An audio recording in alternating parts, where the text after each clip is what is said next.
ધોરણ 10 વિષય અંગ્રેજી, યુનિટ 4 અ વન્ડરફુલ ક્રિએશન, એક અદ્ભુત સર્જન. આ પાઠ શરૂ કરતાં પહેલાં એક ગુજરાતી કાવ્ય જે તમારા પ્રી ટાસ્કમાં છે, દામોદર ખુશાલદાસ બોટાદકરનું, એ આપણે સાંભળીએ.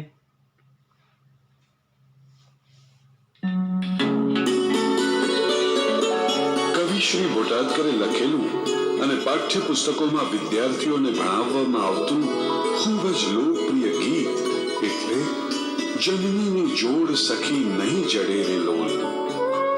કવિની કલમે સુંદર રીતે લખાયેલી અને સુમધુર સ્વર અને સંગીતમાં મઢાયેલી જનની વિશેની આ હૃદયસ્પર્શી વાસ્તવિક રચનાને આવો આપણે સાંભળીએ.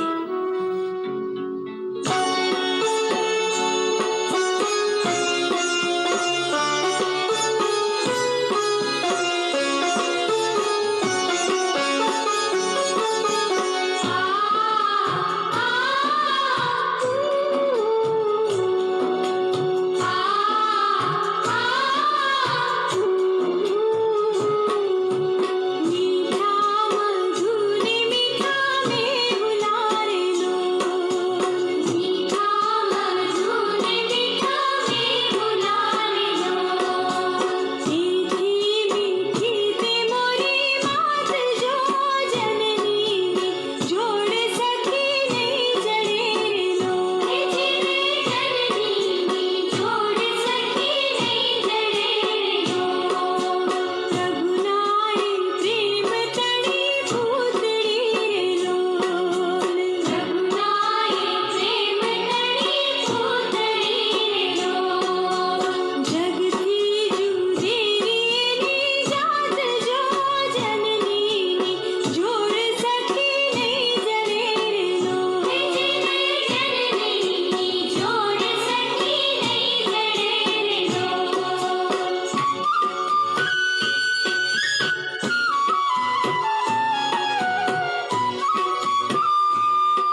આ સુંદર કાવ્યમાં માતાની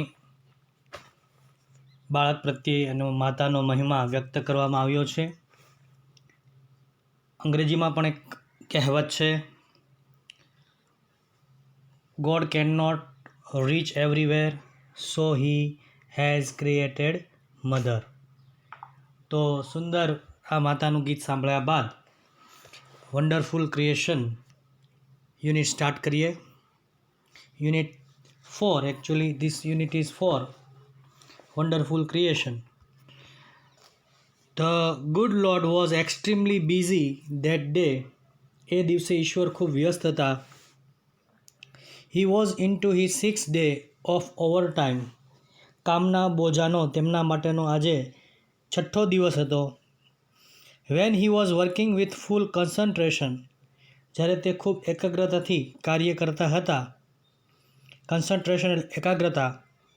એન એન્જલ એક દેવદૂત અપિયર્ડ તેની સામે પ્રગટ થયો.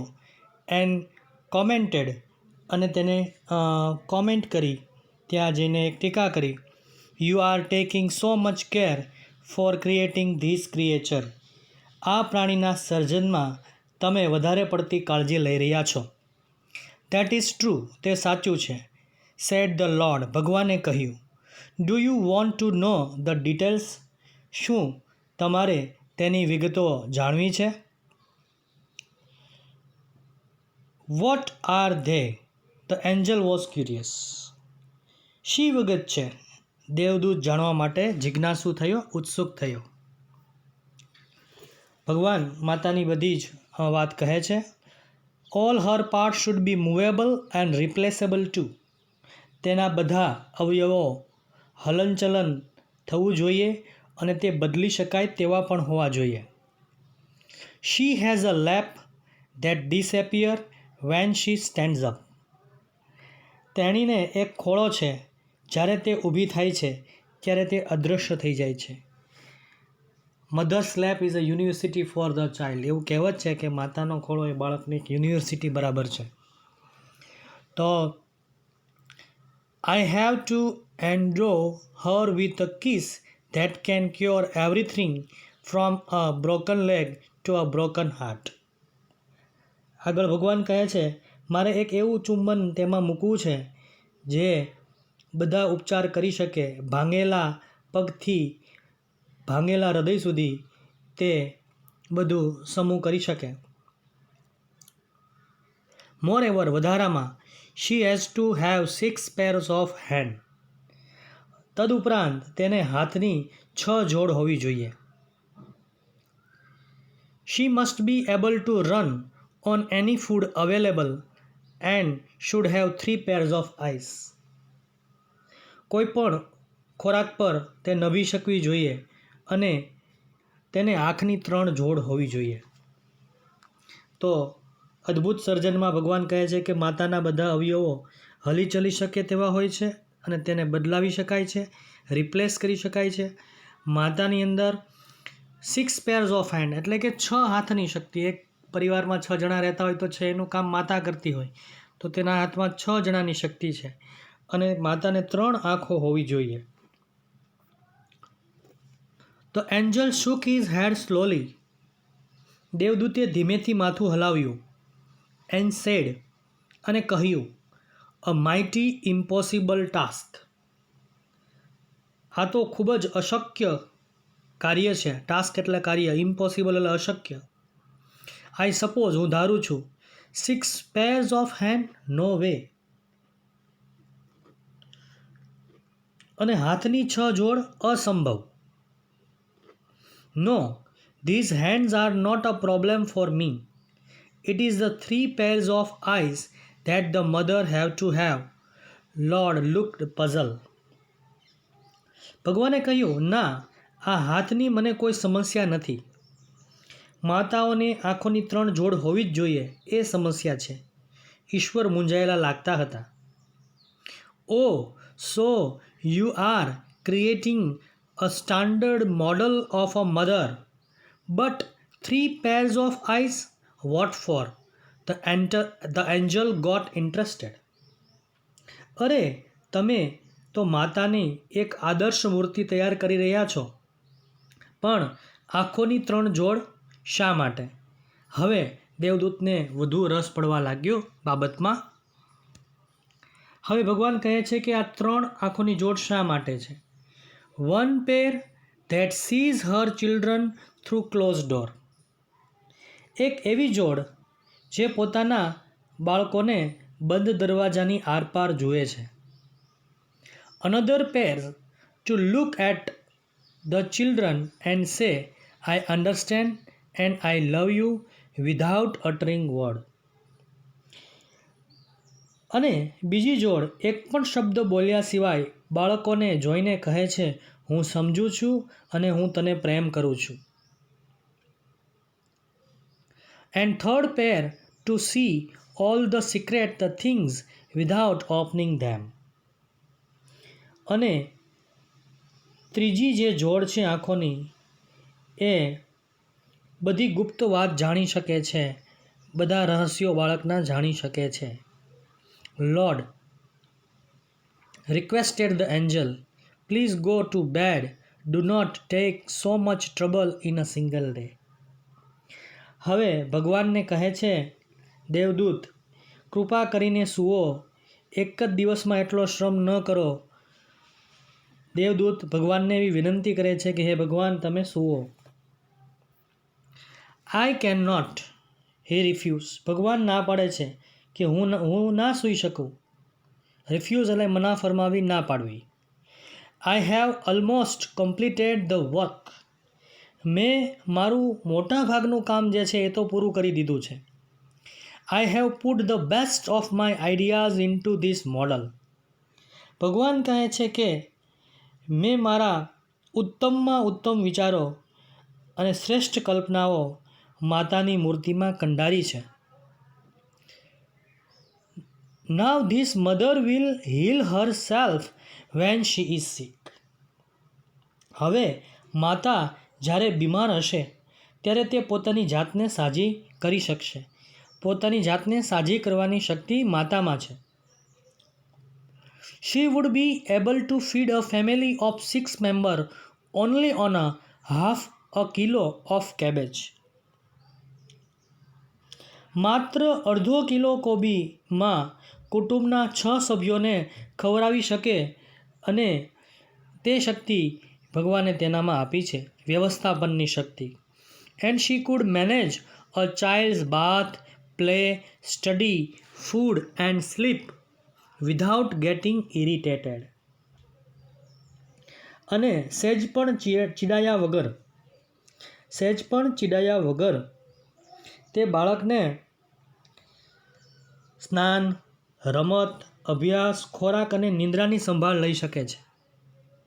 The angel went around the model of the mother very slowly. દેવદૂત ધીમા પગલે માતાની મૂર્તિની પ્રદક્ષિણા કરી. He touched it and said it is too soft. તેણે તેને સ્પર્શ કરીને કહ્યું, માતા તો ખૂબ જ કોમળ છે. ભગવાને કહ્યું પણ બટ વેરી ટફ, પણ ખૂબ જ મજબૂત છે. Said the lord excited. ભગવાને ઉત્સાહપૂર્વક કહ્યું, you can not image what this mother can do and endure. તમે કલ્પના પણ ન કરી શકો કે માતા શું સહન કરી શકે છે. તમે એવી કલ્પના પણ ન કરી શકો કે તે કેટલું સહન કરી શકે છે. અને પૂછે છે કેન ઇટ થિંક, શું તે વિચારી શકે છે માતા? પ્રશ્ન પૂછે છે દેવદૂત. તો ભગવાન કહે છે not only can she think but can reason and compromise too, said the lord. માત્ર વિચારી જ નહીં, બુદ્ધિપૂર્વક વિચારી અને સમાધાન પણ કરી શકે છે, ઈશ્વરે કહ્યું. The angel was impressed. Angel was impressed. દેવદૂત પ્રભાવિત થયો. The angel was impressed. દેવદૂત પ્રભાવિત થયો.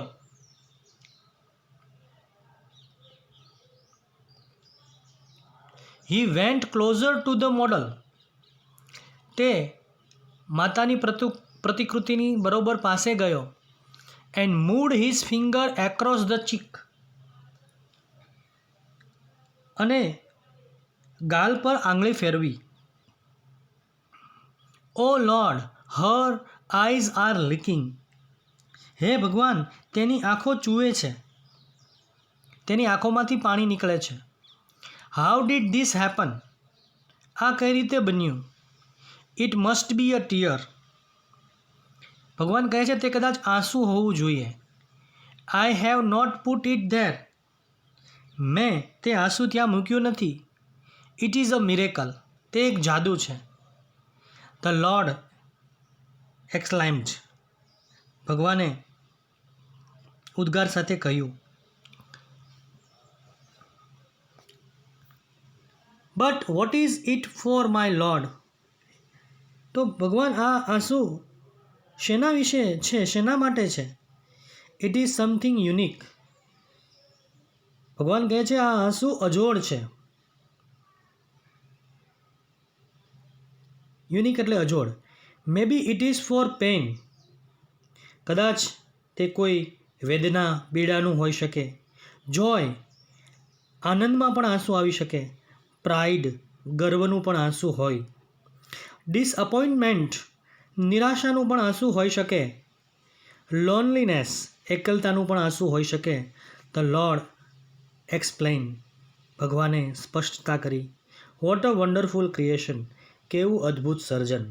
તો આ અદ્ભુત સર્જનમાં આપણે જોયું કે એક દેવદૂત ભગવાન પાસે આવે છે ત્યારે ભગવાન માતાનું મોડલ બનાવવામાં વ્યસ્ત હોય છે. તે ઓવર ટાઈમ કરતા હોય છે. પછી બધી ડિટેલ તે પૂછે છે માતાની કે એમાં શું શું હોય. ત્યારે ભગવાન કહે છે કે તેને આંખની 3 જોડ હોવી જોઈએ, 6 હાથ હોવા જોઈએ. પછી જે આંખો છે એની વિશેષતા કહે છે કે બંધ દરવાજેની આરપાર જોઈ શકે. બીજી જોડ જે છે આંખોની, એક પણ શબ્દ બોલ્યા સિવાય બાળકને કહે કે હું તને ચાહું છું, હું તને સમજી શકું છું. અને ત્રીજી જોડ જે છે એ બાળકોની બધી ગુપ્ત વાતો જાણી શકે. પછી ભગવાનને દેવદૂત સુવા જવાની વિનંતી કરે છે. ભગવાન ના પાડે છે. ભગવાન કહે છે કે મેં મારા બધા જ ઉત્તમ વિચારો આ માતામાં મૂક્યા છે. તે જ્યારે બીમાર હશે ત્યારે તે જાતે સાજી થઈ શકશે. તે અડધો કિલો કોબીમાં કુટુંબના 6 સભ્યોને ખવડાવી શકશે. ગુસ્સે થયા વગર 9 વર્ષના બાળકની ઘણી સેવા કરી શકશે. દેવદૂત મૂર્તિનું નિરીક્ષણ કરે છે અને કહે છે કોમળ છે. પણ ભગવાન કહે છે કે તે મજબૂત મનોબળવાળું છે. તે કેટલું સહન કરી શકે તેની કલ્પના પણ ન થઈ શકે. તે બુદ્ધિપૂર્વક વિચારીને સમાધાન કરી શકે છે. અને જ્યારે દેવદૂત માતાના ગાલ ઉપર આંગળી ફેરવે છે ત્યારે તેની આંખોમાંથી પાણી ટપકે છે. ત્યારે ભગવાન આશ્ચર્ય સાથે કહે છે કે આ આંસુ હોવું જોઈએ. પણ ભગવાન એ પણ કહે છે કે મેં એ આંસુ મૂક્યું નથી.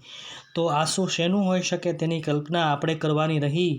તે આંસુ કદાચ હર્ષનું હોઈ શકે, વેદનાનું હોઈ શકે, નિરાશા, એકલતાનું હોઈ શકે.